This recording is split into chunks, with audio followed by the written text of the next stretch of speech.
Ceci est une émission payée par l'heure de la bonne nouvelle.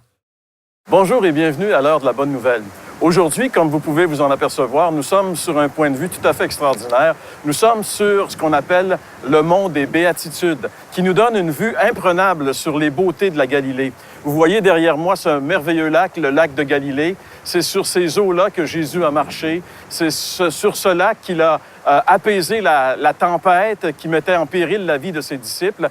Si vous regardez un petit peu plus dans cette direction, vous allez apercevoir tout au fond une espèce de structure qui ressemble à un volcan. C'est effectivement un volcan. C'est le seul volcan en Israël. C'est les cornes de Hittim, là où a eu lieu une bataille hippique entre les musulmans et les chrétiens, les croisés, à l'époque des croisades. Donc, c'est un lieu qui regorge de ressources tout à fait incroyables, de beauté naturelle. Mais ce qui est le plus intéressant, c'est qu'ici, sur le mont des Béatitudes, Jésus, un jour, a prêché le plus merveilleux et le plus révolutionnaire de tous les messages, ce qu'on appelle le sermon sur la montagne. Et aujourd'hui, c'est notre sujet. Demeurez avec nous, on parle du sermon sur la montagne.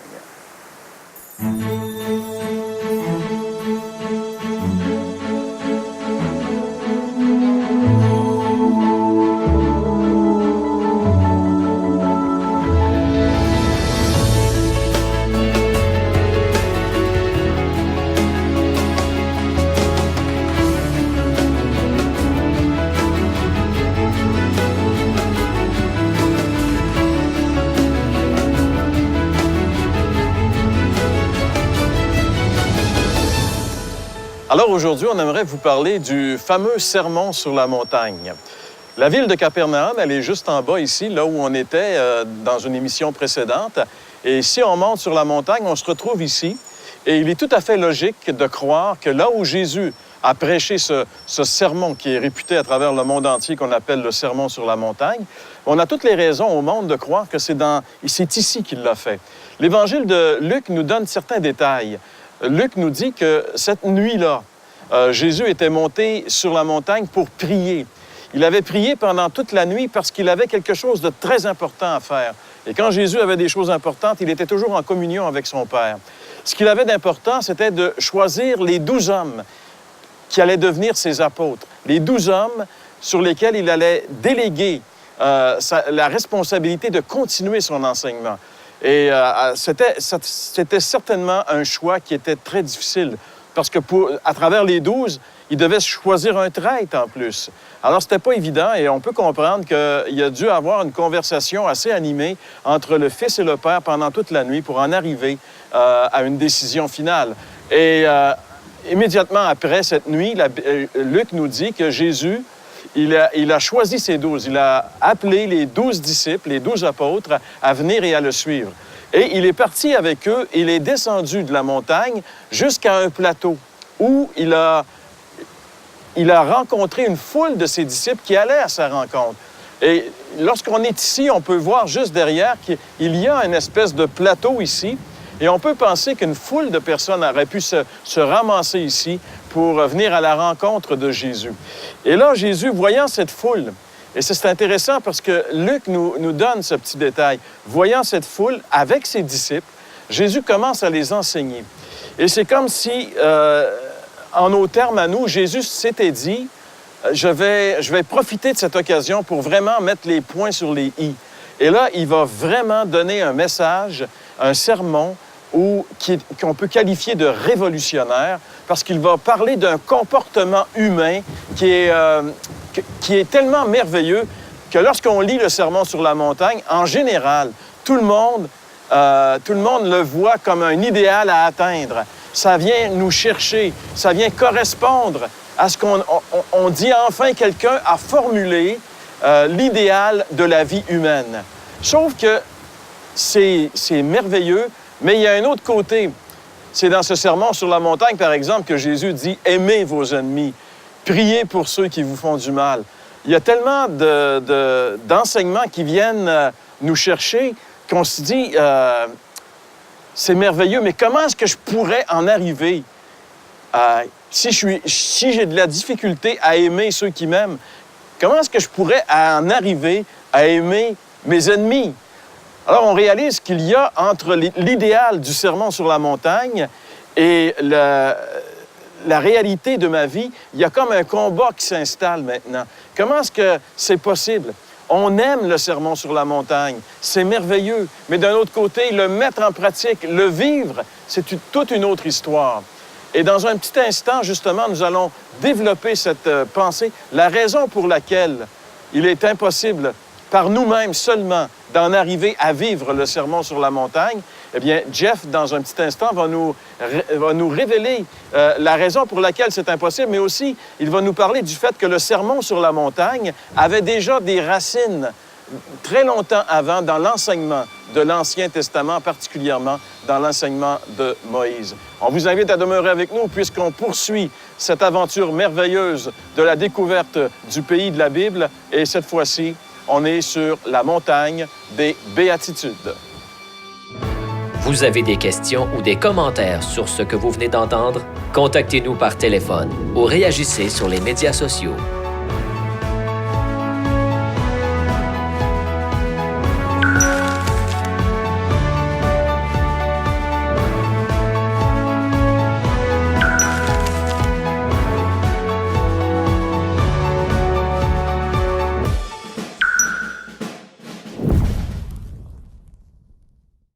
Donc, on a choisi ce lieu parce qu'on est sorti de Capernaum. On est sur le lieu où on appelle le Sermon sur la montagne. Jésus avait passé sa soirée ici, la nuit. Et le texte se trouve, si vous voulez le lire, dans Matthieu, chapitre 5, 6 et 7. Dans ce texte, c'est pas du judaïsme amélioré. C'est pas une formule où Jésus va dire, écoutez les gars, je vais vous donner la loi arrangée différemment. Là. C'était vraiment pour montrer le cœur même de la loi que Dieu avait donné plus de 1000 ans auparavant à un homme appelé Moïse, qui a reçu les fameux 10 commandements sur le Sinaï, qui est vers le sud du pays ici. Et dans ces 10 commandements, plus les 600 autres, il y a même 603 autres commandements, c'était pour révéler une chose. La loi qui est écrite dans le cœur de tous les hommes va finalement nous faire aimer le bien. Tout le monde aspire au bien, même si on échoue, même si on est rebelle, c'est qu'on aspire quand même à un bien qu'on n'arrive pas à atteindre. Et ce bien, il est décrit par la loi qui est écrite dans nos cœurs. Maintenant, Dieu le fait écrire sur des pierres, et Jésus a repris cette même loi, et là, il a donné le sens parce qu'on essaie de la domestiquer, la loi. Comme on arrive à domestiquer les animaux, on veut rendre ça viable. Comment je peux la vivre, cette loi-là? Comment je peux la rendre, justement, comme un animal domestique dans la maison qui m'obéit à moi plutôt que moi à la loi? Jésus a repris cette loi qu'on a essayé de domestiquer, en d'autres mots, la rendre viable, pour montrer qu'elle est supposée de révéler qu'on est mort, qu'on est séparé de Dieu. Elle est supposée de révéler le problème. Elle ne règle pas le problème. Alors Jésus prend cette loi de Moïse, il prend quelques commandements seulement. Un qui est assez connu, c'est sur la convoitise. Par exemple, de ne pas faire d'adultère. C'est une chose de ne pas faire d'adultère. C'est bien, tu sais, que si quelqu'un a été fidèle toute sa vie, tout le monde est content, c'est merveilleux, c'est très bien. Puis en passant, on vous encourage de l'être, là. Mais le problème, c'est que la meilleure illustration que je peux vous donner, c'est comme avoir mal au cœur, puis de ne pas vouloir le montrer à personne. Tu te serres les dents, tu as le goût de vomir, le vomi s'en vient, ça rentre dans la bouche, tu ravales tout ça, il y a une petite goutte qui sort, c'est tout. Et puis là, tu dis, j'ai pas vomi, j'ai pas manifesté de symptômes. Donc, Jésus voulait dire, non pas vomissez, mais que si tu as ces symptômes, c'est que tu es malade. Et la loi a révélé que tout le monde convoite. Tout le monde est en colère contre ceux qui ne nous aiment pas. Et comme il a été dit précédemment, même nos amis, on a de la difficulté à les aimer. Imaginez le commandement de prier et d'aimer nos ennemis. Donc, le but de la loi, c'était pas de dire, écoutez, Jésus va venir, il va changer un peu les commandements, il va rendre ça plus viable. Le but de la loi, c'est de montrer qu'on est séparé de Dieu. Le but de la loi, c'est vrai que ça freine le mal. Je peux fermer ma bouche, serrer mes dents, c'est vrai. Mais ça ne réglera pas mon problème qui me rend malade. Quand le Seigneur, finalement, va révéler le problème, ça va nous tuer, ça va nous condamner, ça va signer notre arrêt de mort. C'est pour ça qu'on n'aime pas, bizarrement, c'est comme un paradoxe, on aime entendre la loi, son idéal, parce qu'on le recherche, et en même temps, on fuit cet idéal parce qu'il y a quelque chose d'autre dans nous qui rend manifeste que j'ai beau aimer la loi, il il y a quelque chose qui la contredit en moi, la loi. J'ai beau prendre une résolution de passer plus de temps avec mes enfants, d'être fidèle, je sais pas moi, de payer mes impôts. Mais si je pouvais éviter, je le ferais donc. Donc, il y a deux moi, on dirait. Il y a un moi qui est idéal, il y a un moi qui veut, puis il y a un autre moi, il y a une autre partie de moi qui dit « Ah non, non, non ». Et si ce paradoxe-là devient évident, c'est pas que vous n'êtes pas normal. Au contraire, vous montrez que vous êtes dans la norme, mais la norme du pécheur. Et c'est pour des pécheurs que Jésus-Christ est venu sur terre. Et c'est pour ça qu'ici, il a voulu enlever le fardeau aux gens de dire « Écoutez, cette loi va vous tuer, mais moi, je suis venu vous amener la vie. » C'est pas la loi qui va vous donner la vie. La loi va vous donner la mort. Mais craignez pas. Laissez cette loi vous amener à votre condamnation. Moi, je la prends. Moi, je vous donne la vie en échange. Ma vie, ma justice. Et on va voir, après la pause, comment finalement cette vie peut venir en nous. Comment la vraie vie que Jésus donne nous délivre de la loi qui nous amène à la mort.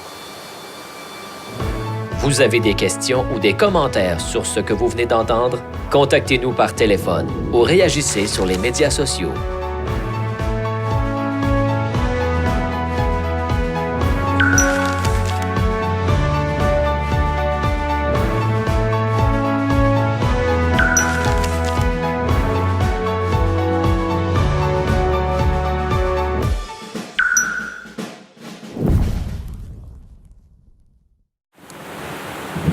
Pour le bénéfice de nos téléspectateurs, j'aimerais quand même lire quelques extraits de ce fameux sermon sur la montagne dont on vient de parler. Parce que c'est important de comprendre qu'il y a des éléments là-dedans qui, comme Jeff l'a mentionné, nous condamnent. Alors, je lis dans l'Évangile de Luc plutôt que de Matthieu, parce que Luc, c'est plutôt un discours concentré, condensé que Luc nous rapporte dans son Évangile. En ce temps-là, donc, Luc, verset 12 plutôt, du chapitre 6. En ce temps-là, Jésus se rendit sur la montagne pour prier, et il passa toute la nuit à prier Dieu. Quand le jour parut, il appela ses disciples, et il en choisit 12, auxquels il donna le nom d'apôtres, Simon, etc., etc. Et je reprends la lecture au verset 27. « Mais je vous dis à vous qui m'écoutez, aimez vos ennemis, faites du bien à ceux qui vous haïssent, bénissez ceux qui vous maudissent, priez pour ceux qui vous maltraitent. Si quelqu'un te frappe sur une joue, présente-lui aussi l'autre. Si quelqu'un prend ton manteau, ne l'empêche pas de prendre encore ta tunique. Donne à quiconque te demande et ne réclame pas ton bien à celui qui s'en empare. Ce que vous voulez que les hommes fassent pour vous, faites-le de même pour eux. » Alors, ici, nous avons un texte qui, finalement, comme on l'a entendu, est un texte qui idéalise le bon, qui inspire tous les êtres humains parce qu'on veut vivre quelque chose comme ça. Même les plus violents dans le monde qui s'exercent autour de nous, même les plus violents, on les voit qui idéalisent cette pensée si merveilleuse, si noble. Mais il faut comprendre que personne est capable d'appliquer ces vérités dans la vie. On aurait envie, mais on n'a pas la possibilité, on n'a pas cette capacité de le faire. Et même l'apôtre Paul, dans son épître aux Romains, le chapitre 7, dit « Je sais que le bien n'habite pas en moi. J'ai le désir de faire le bien, mais le mal est attaché à moi. » Alors, c'est comme ça qu'on doit vraiment réaliser que c'est la parole de Dieu, ce discours sur la montagne est quelque chose qui nous condamne exactement comme la loi de Dieu nous condamne. Si on regarde les 10 commandements, certains pensent que c'est un idéal humain, mais pour de vrai, c'est pas possible de l'accomplir. Et la loi, comme ça a été dit, a été donnée pour que nous puissions réaliser notre condamnation. Mais par contre, dans ce même discours, vers la fin, dans l'Évangile de Matthieu, cette fois, le chapitre 7, là, on voit Jésus qui fait comme une conclusion, puis il dit « Entrez par la porte étroite, car large est la porte, resserré le chemin qui mène à la vie, et peu sont ceux qui le trouvent. Alors, le Seigneur nous invite d'abandonner cette façon de faire, de tout le temps vouloir essayer de performer pour plaire à Dieu, performer pour être satisfait, pour avoir une paix. C'est pas le chemin que le Seigneur nous invite. Le chemin dans lequel le Seigneur nous invite est un chemin étroit et qui se confie sur ce que le Christ a accompli sur la croix du Calvaire. Ce n'est donc pas nous qui devons performer, c'est Christ lui-même qui a performé pour nous. Il a vécu une vie sainte, une vie parfaite aux yeux de Dieu. Un jour, le ciel s'est ouvert pour dire « Celui-ci est mon Fils bien-aimé, en qui je prends plaisir. » Alors, ce Christ, ce Jésus qui était parfait, a plu à Dieu et qu'à la fin de sa vie, on sait qu'il a été crucifié. Mais la raison pour laquelle il a été crucifié, ce n'est pas que la haine des hommes envers lui, mais c'est surtout le plan de Dieu qui s'est accompli, parce que le Christ, innocent qu'il était, a donné sa vie pour nous, les pécheurs. Et la loi, les 10 commandements de Moïse, que la loi ou ce principe qu'on retrouve dans les béatitudes, sont des éléments qui nous amènent, j'allais dire, nul autre endroit qu'au pied de la croix. Et c'est là, exactement là, que nous devons nous trouver. Et c'est là que je vous invite à aller, vous qui écoutez maintenant, parce que c'est le seul endroit qui peut nous donner la paix. C'est le seul endroit qui peut nous rassasier vraiment, parce que c'est la chose que Dieu a faite pour chacun d'entre nous, c'est-à-dire Christ mort pour nos péchés afin que nous puissions avoir la vie. C'est l'invitation que Dieu vous fait aujourd'hui. Abandonnez toute idée autre, puis venez à lui tel que vous êtes, dans ce sentiment total peut-être de culpabilité. Peut-être que cette loi de Dieu vous pèse dessus. Peut-être que ce sermon sur la montagne est un idéal que vous reconnaissez être tout à fait incapable d'accomplir. Mais en cela, vous avez absolument raison. Et c'est cette idée qu'il faut maintenant abandonner pour se tourner vers Jésus, qui, lui, a payé de sa vie et qui veut vous donner sa paix.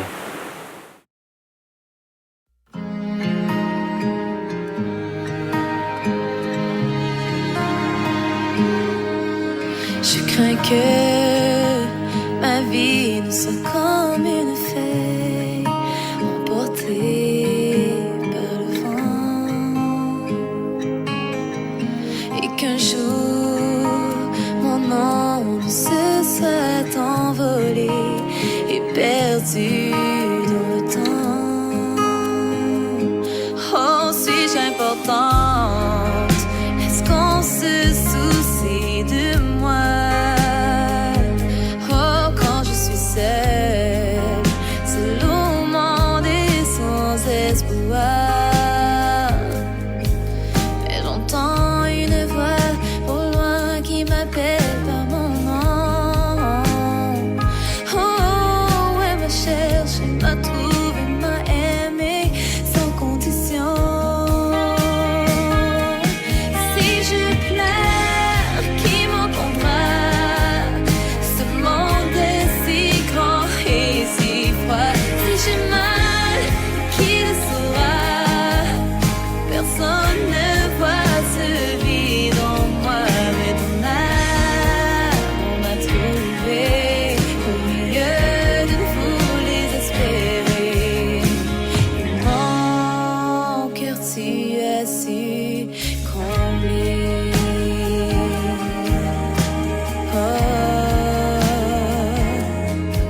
Superficielle, c'est l'apparence qui protège la fragilité de mon cœur.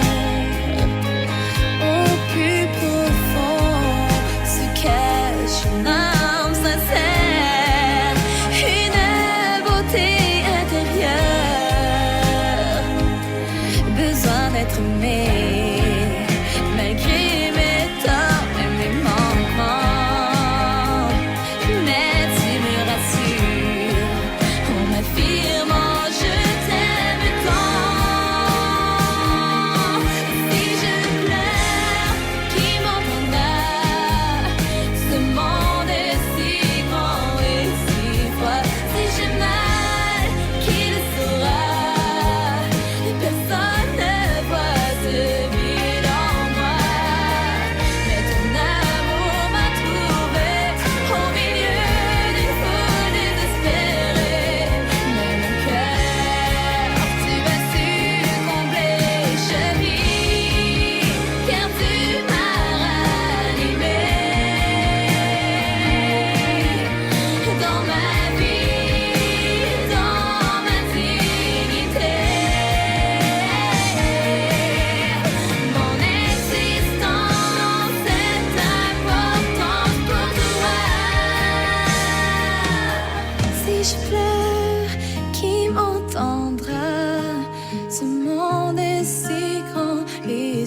suis froid, si j'ai mal, qui le saura?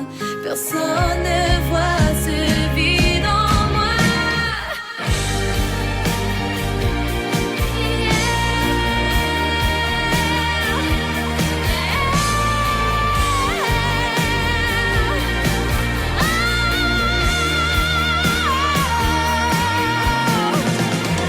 Ton amour m'a trouvé, tu m'as trouvé,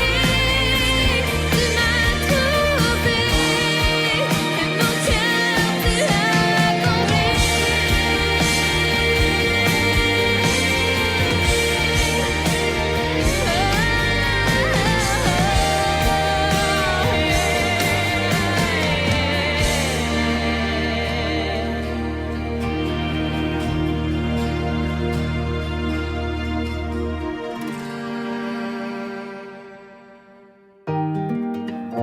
L'heure de la bonne nouvelle vous invite à participer à l'un des nombreux déjeuners de l'espoir. Ces déjeuners ont lieu dans plusieurs restaurants réputés de la province et vous sont offerts gratuitement. Pour connaître les détails concernant l'endroit, la date et l'heure pour votre région, composez le numéro sans frais 1-866-509-1319. Vous pouvez également consulter le site web www.déjeuner.org. La série complète sera disponible sur DVD dès la fin de la saison.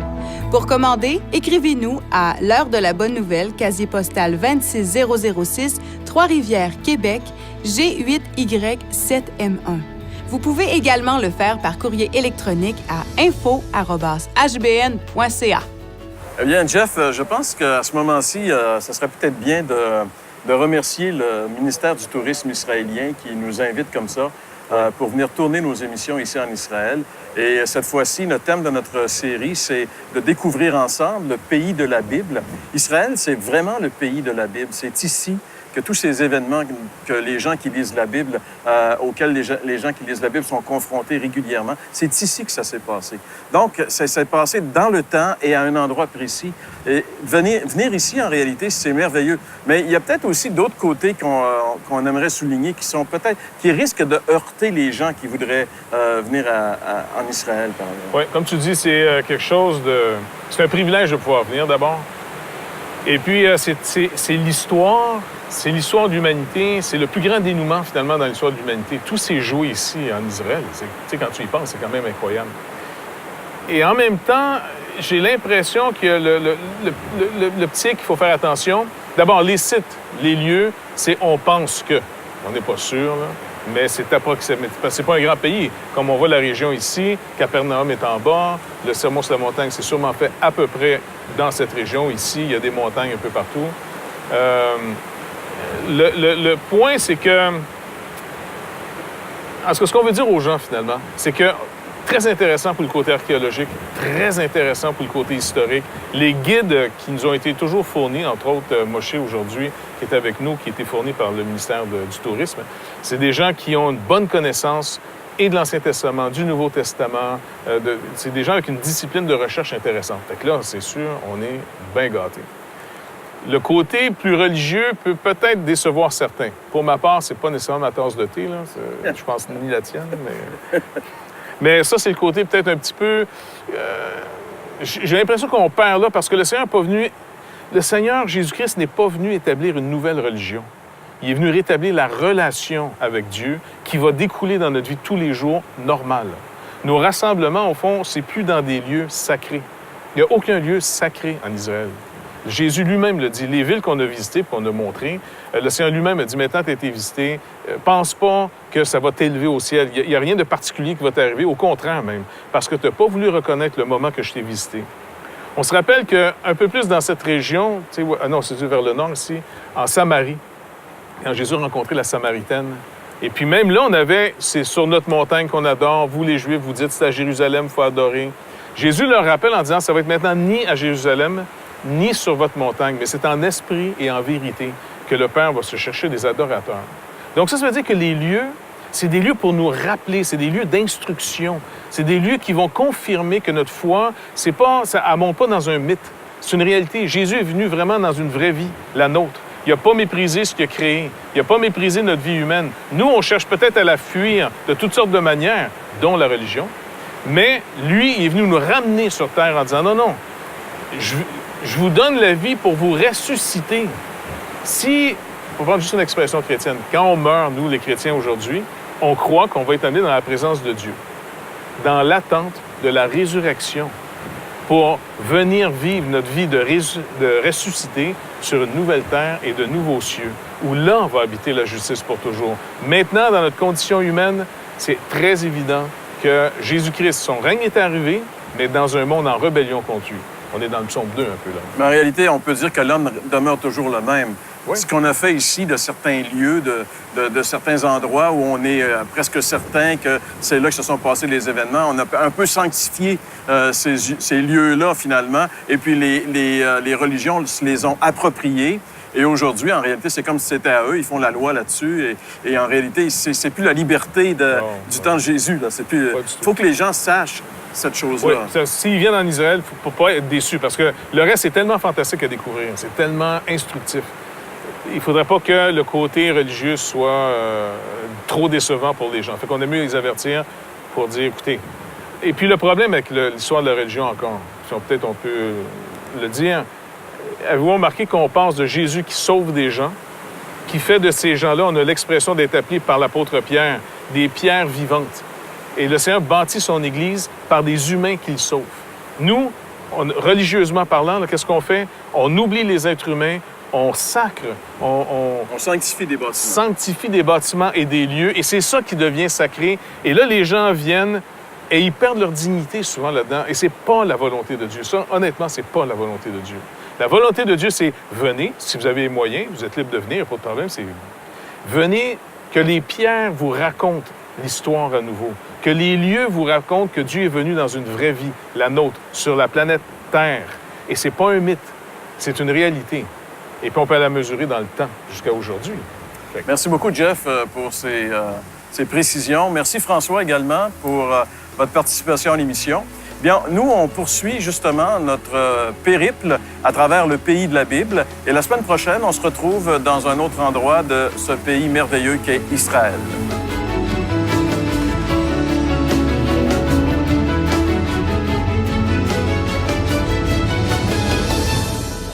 Ceci était une émission payée par l'heure de la bonne nouvelle.